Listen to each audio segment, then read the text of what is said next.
who would like to learn how to increase the number of referrals they get from every client every time? Would you be interested in learning that? Yeah. Yes. Okay. I just wanted to just make sure, because if not, then we can talk about something else. We can talk about getting referrals like once a year. No, so there's a specific way, and when William and I were talking about it yesterday, it's the intentionality behind it, and being more direct than what you might imagine, but in a very intentional way. And here's the reason why: is because most people just aren't trained to refer business. They like you and they had a great experience. Check. And then even went on to Google maybe afterwards and then gave a glowing review. And then after that, life takes on, right? And they've got family and work and other things, and maybe stresses and all their own. So they have their own life to live, and they're out and about in the public. And at the same time, if they knew what to do and how to do it, they would follow through with that more often if we gave them specific instructions. And so the intentionality is, of course, the most important thing, and when is another piece of it. So the opportunity to do this is at key points, and you usually want to do it at those peak moments. So at the transaction, peak moments are the positive peak moments. You have the hills and you have the valleys, and you ask for referrals at times when things are going extremely well. Offer acceptance is one that comes to mind. Inspections clearing comes to mind, and then of course the closing, the big moment. That's when you come together and you thank them for working with you. So two things come to mind here. One is the process of asking for the referral, and the second thing is when they have somebody to refer to you. We talked about that yesterday too. Don't do the typical thing of saying, hey, here's my business card, have them call me. And it sounds like, well, why would I not do that? And there's a reason why. I'm going to play something for you in a second. There's no coincidences, by the way, because we just talked about this yesterday, and then I listened to something this morning in a book I'm listening to, which is how to be a great communicator in person, on paper, and on the podium. So it's about essentially messages speaking, but it also applies to what we're doing here. So when it comes to the closing, I heard somebody do this extremely well, and I'm going to ad lib just for a second, but Diana Kokoska was, she's still at KW, but she created their MAPS coaching program, which I was a part of many of those trainings. One of them was BOLD, BOLD, but in that, she shared her process for referrals. So at the closing table, she says something like this: hey, so-and-so, it was really great to work with you. Thank you for the opportunity, helping you with handling the sale of your home. Just want to isolate that just for a second. Notice the language even around the idea of selling a home for somebody, rather than saying, helping you sell your home, is helping you handle the sale of your home. And then secondly, I really appreciated the opportunity. And by the way, did you have a good experience? Okay, awesome. And you know what? I appreciate that. And you know what others have done is, as my clients have great experiences with me, it's pretty common that they'll refer to me 3 or 4 people each and every year. And so, by the way, who do you know that's looking to buy or sell a home this year? And just ask them right then and there. And that way, you set the standard, which is, this is the normal number. So I think that's an important piece of the equation. This is a normal amount of people that got referred to me from my clients that have had a great experience like you, because then now at least there's a standard set. It's no different than if you get into real estate, someone says, hey, it's pretty common that the typical agent sells about 6 homes per year. And you're like, oh, okay, well, that's the standard. Well, it's so different if you say, well, how about a world if agents were selling 6 homes a month? And that would be the standard that's set. So in this way, we're setting a standard for how many referrals we might expect from them, because they are a happy client. And we just explained that my happy clients, just like you, refer 3 or 4 people a year. Now, what we've done is we've without knowing it, we've set up the reticular activating system. So it's called the RAS. It's the part of our brain that filters and sorts out other information so that we can pay attention to only that which is deemed to be important or essential. But we've got to give them what's the important part. So that's the important part. And so we also talked about, William and I talked about, what's the reason why people like to give referrals or refer you to something? What's the reason behind that ultimately? Remember that, William? Yeah, it was because they want their friends to have a good experience like they had. Yeah. So what's the reason, maybe ask specifically why you would refer someone to, you go out of town, you go to I'll give you an example. Went to St. Louis with my family 4 summers ago, and we went to an awesome smokehouse, and it was amazing.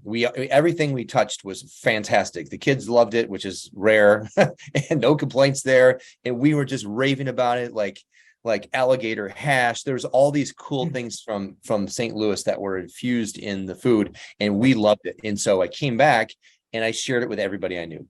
And a friend of mine who was going to St. Louis about a month later, he said, "Hey, I know you're in St. Louis, Yoder. Where should we eat?" I said, "Oh, you've got to go here." Okay. So he went, and then he was taking pictures from that. So this whole time I'm feeling responsible for his happiness. And so deep inside, I felt good. And so there's, at the heart of the matter is, people refer us to restaurants, and you can apply this to anything, any experience, because ultimately you feel good. That's it.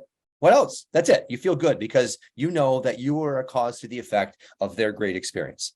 So there's a psychology behind it. And so it's no different, because then when they come back and they say, "Hey, how was your time there at the restaurant?" "It was amazing. Thank you so much." Okay, I feel good inside, period.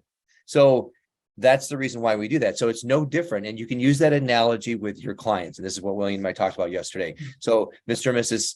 Smith, it was so great to work with you. And by the way, why do you think people refer to restaurants? And you just walk them through that process. They feel good inside. So in this way, you had a great experience, right? Yeah, absolutely. Of course we did. And so what would be tragic is if you know of somebody that is going to buy or sell a home, and they bump into an agent at an open house who might be a brand new agent with zero experience, and then they end up working with them because they might like them, they connect with them. At the same time, they're lacking those fundamental skills and experiences that are going to ultimately lead to that world-class experience that you had.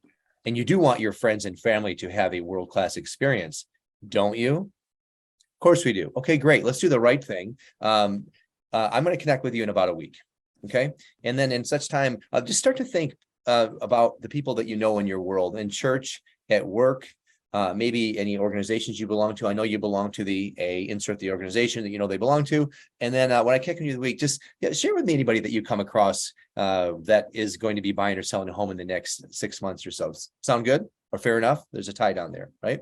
So there's one way. And then so that's the one piece I want to share with you. The second thing is about the intentionality of giving a business card to somebody and saying, "Hey, please have them call me, and let me play this for you right now on why we don't want to do that." Where do business cards end up? Trash.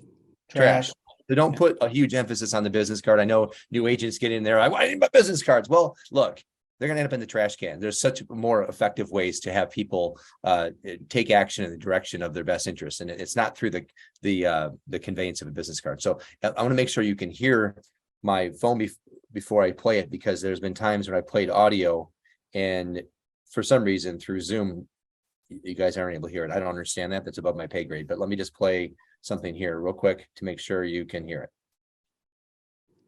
The 12 disciples, Neville Goddard. Can you hear that? And when you followed on the 12 disciples. Okay, that's Neville Goddard, the 12 disciples. We're not going to listen to that. Okay, let's listen to the great Nito Cobain, who is the president of High Point University. He's talking about this process we just discussed. Hold on.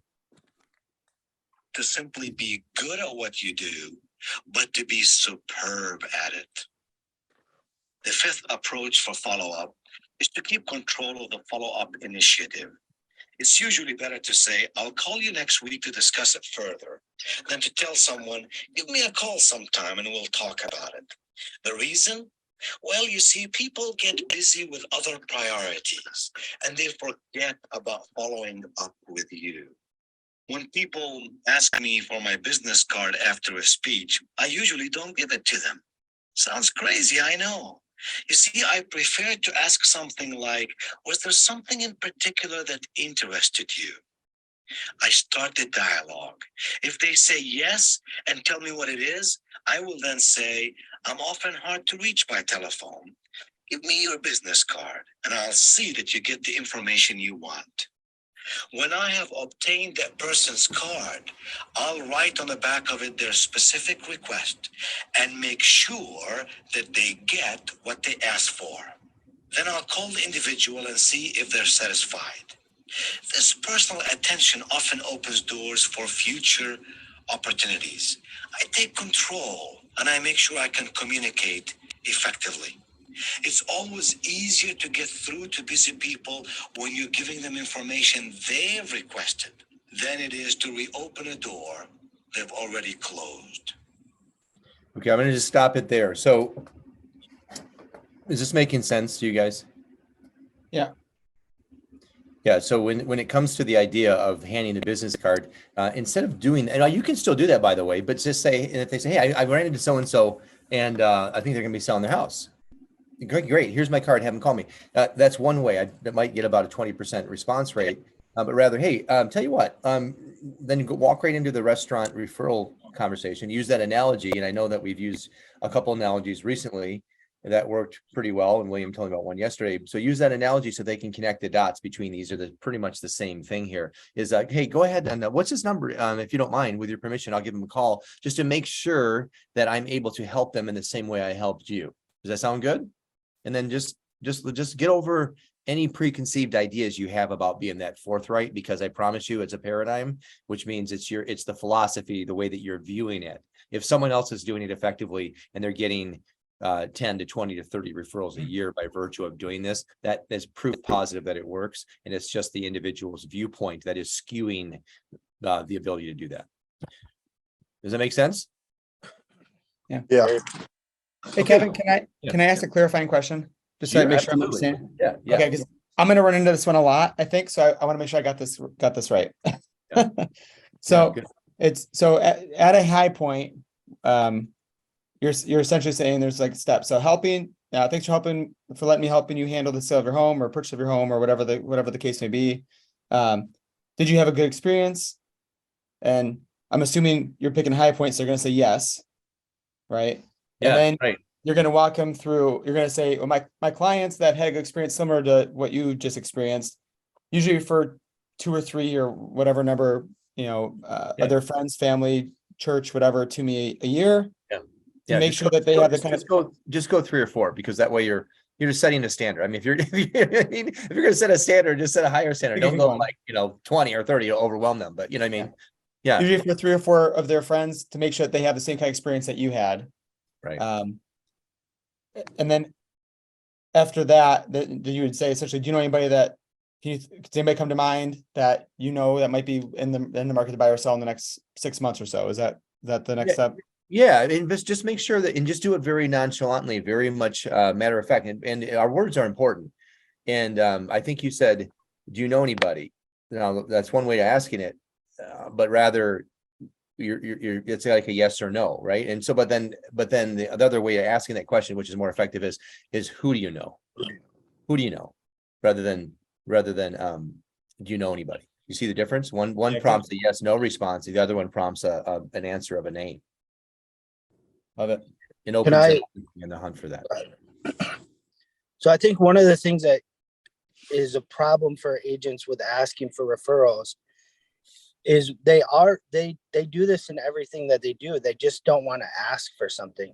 One of the things you've got to realize when you're going through this process with these people, you have to be that professional and create that relationship with them, that this is an easy yes. Do you know what I mean? If you get to those points, and I'm great at it, but because I don't have a problem saying, who do you know? Who's looking to buy a house? One of the things that I do also is like, we ask for referrals. And I mean, I use comedy a lot in everything that I do, try to make them, laugh, or we find a way to connect. And like we had one yesterday where, I'd asked her, hey, one of the things that when we met, you said what this agent did wrong. Did I do better than that? How did I do? Because I really want to know, like, is there something I could have done better? And then when she says, oh, you were amazing, you guys were whatever, obviously I'll say how great it was, right? Yeah, of course. So then yeah. What other answer was there? Yeah, right. What other answer is there? That's so it. Other than referrals, so then I always bring up Facebook, because most of my clients, they're at that age group that they post everything. I said, hey, could you do me a favor? You could tell me, I appreciate you giving me that compliment, but just do a little post about it, because I don't want for anybody that's friends with you on Facebook to have that same experience you had last time. And then Oh. they're that like, hey, just say, hey, we worked with Bruce at Yoder Real Estate, had an amazing experience. It doesn't have to be that, I would like you to do a review as well. That's how I make my money. You know what I mean? I tell them that's how we get business. People judge me based on my review. So if you thought I did a good job, could you do a review? But also just do a little post. That's like a shameful plug. I'm asking for it. Yeah. And I do it when I'm giving them that gift at closing. We're signing they've signed, they're happy, they're ready to go. And like most of them, they'll probably post right after that. Because then I Awesome. also send them a picture of like when we do our closing picture, I put together a Canva little closing thing where a picture of their house, either that they sold or they bought, with our picture at closing. And it just says like, congratulations, or like we got the keys or something like that. I've already sent them a pre-formed Facebook post. So now they have it. They can put that up on their Facebook. And what do you think they're going to do in there? We had a great experience with Bruce at Yoder Real Estate. Yeah. Well, I like that. That's really good. That's good. That's phenomenal. That's, you guys just do what Bruce just said. That's when you ask a question of somebody, so you ever hear people say, I can't believe you asked that. Like you seems very forthright. Well, when you ask a question, what percentage do you have of them saying yes? The 50%. Yeah, 50% chance of them saying yes. So any question allows for a 50% chance of them saying yes. So if you don't ask for it, you're never going to get it. There is zero to lose. And Bruce is just, I love that you, and then so there's the ask, but what Bruce did, if you're following the process for really, it's like a change agent process, which is enact that emotion behind it and then create a clear path for them to do it. So Bruce actually did the second part of the equation, which is let's make it super easy, because there's the idea they could want to do it. They could definitely be excited about it, but then there's no clear path for that. If they don't know how to use Facebook, or if there's a barrier there, then it's going to be more difficult for them to do that. So just remove the barrier. Just here's the thing, and then ask for it. I love that, Bruce. Thanks for sharing. So anything in this business, part of the problem is we're not giving our clients the solution. We could go to them with a problem, and if we give them the solution, the problem's gone. And you're doing that same thing with this request. Here, I'm asking you to do it, but all you have to do is post this picture. How easy is that? Right. Like, I'm going to do the work for you. And Yeah. if you're in this business to ask for something for your clients, because this is a game of asking. We're asking for somebody to take care of the repairs. We're asking for somebody to accept their offer. We're asking. But if we're too damn lazy or scared to ask a client for a referral, we're in the wrong business. Because my clients know, like, hey, if I'm going to be forthright with you and ask for something, I'm going to bat for you as well when I go to another agent asking for something for you. So it's a mind thing. They're saying, man, he's out there. He's a go-getter. Right. He wants it. Yeah. And I don't feel like if I send him to my friends, he's going to disappoint me. That's right. And think about it this way too. Thanks, Bruce. I appreciate it, man. That's awesome. And flip it around. Let's say you had an awesome experience, like world class, somewhere, a restaurant, a hotel, or service, and they asked you that. I mean, you wouldn't be offended by that. You'd be like, yeah, sure, man. Right. We ultimately deep down, we want to help people, especially those that have done us good, right? They did a great thing for us. I think we're small business owners. And so at the heart of that, referrals first and foremost, always. And then when you add the ability to ask questions and get your clients to refer in this way, adding on the prospecting, we have a well-rounded business, because we're asking, and like Bruce said, we're professional askers, and our ability to get them to take action that's in their best interest is the linchpin of a successful entrepreneur. We have to be able to do that. It's our job to do that. And so it starts with excellent service, and then it ends with the ask, and then it finally ends with the creating a clear path, like Bruce said, for making it easy for them to do so. And so, yeah, that's good. Anything else, Bruce? So I just think that, one of the first things Kevin told me when I met with him was, we're not selling houses, we're selling ourselves.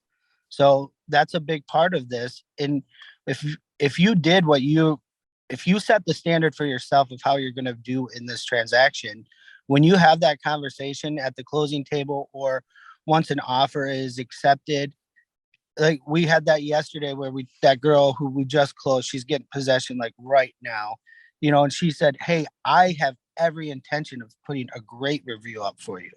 It's like to them, they're like, you don't even have to ask. You know Right. what I mean? So Right. if you've done what you need to do, it's going to be such an easy yes. And then you're not selling properties, you're selling yourself in this whole process. Because Right. if they love you, they love talking about you, and they love the experience. It, in the restaurant business, we say if somebody goes into a restaurant and they had a really great experience, they're probably going to tell one or two people. They have a bad experience, they're going to tell at least 10. And you'll notice that on Facebook, if somebody has a bad experience at a restaurant, it goes right to Facebook. But they might have had a mediocre, it was okay. They never post that. So we have that same ability in real estate, is to give them that world-class service and wow them in the experience. And then they feel more apt to tell. I don't care, tell one person. One person's more than nobody to me. Right. Well, we could probably, I mean, this is like a master class here. So thank you for those insights too, Bruce. You guys, it goes into the lifetime value of a client.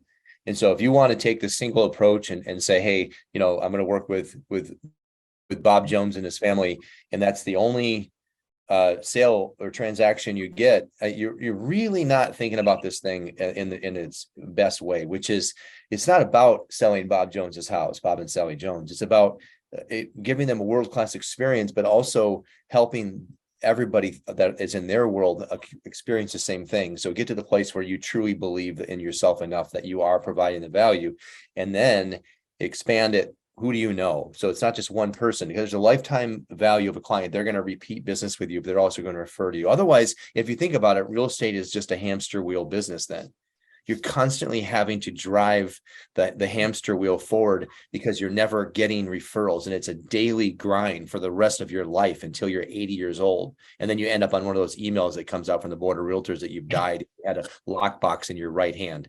No good, right? So the other thing it reminds me of as we round out today is that, we talk about a listing in the ground. That should be, if properly marketed, every listing should beget how many transactions? Three, right? Right. If they're going to sell, they might buy, and then 2 sign calls of that. So think about it kind of like that, is every client should beget you, 2 or 3 or multiples of people that they know in their life. They know people, they know hundreds of people. And when they think of real estate, they need to think of you. That's the primary objective here.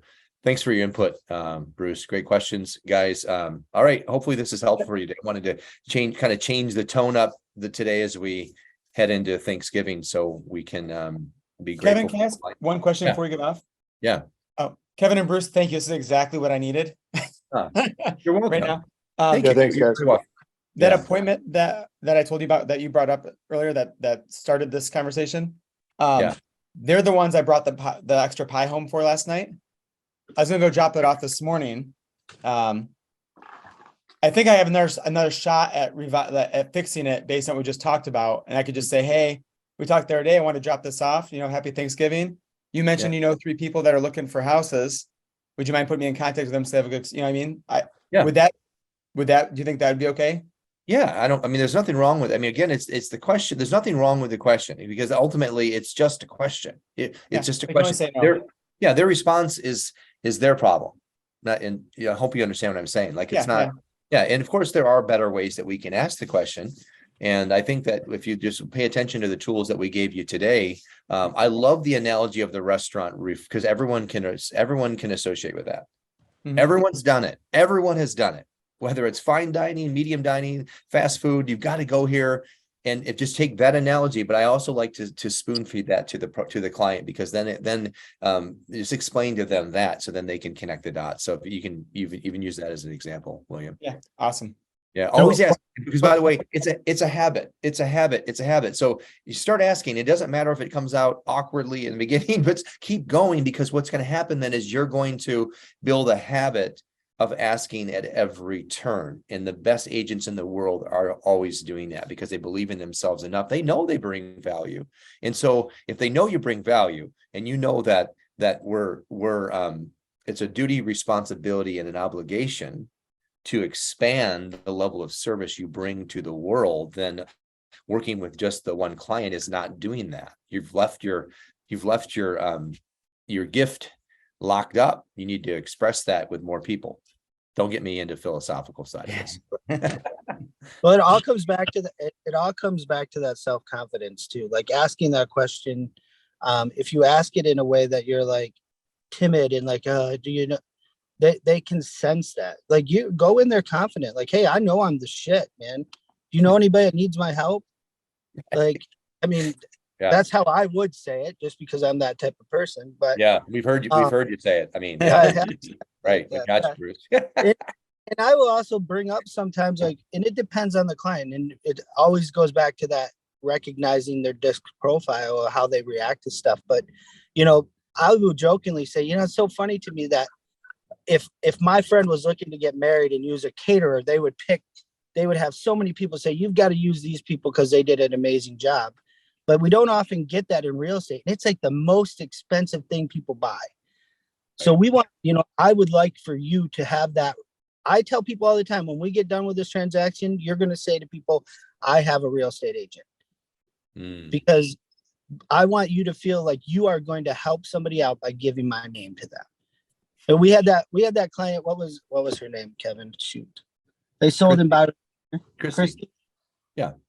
First time I met her, she said, I'm so amazed that after she went through this process, she started complaining at work about real estate before we met her, before Kevin called her.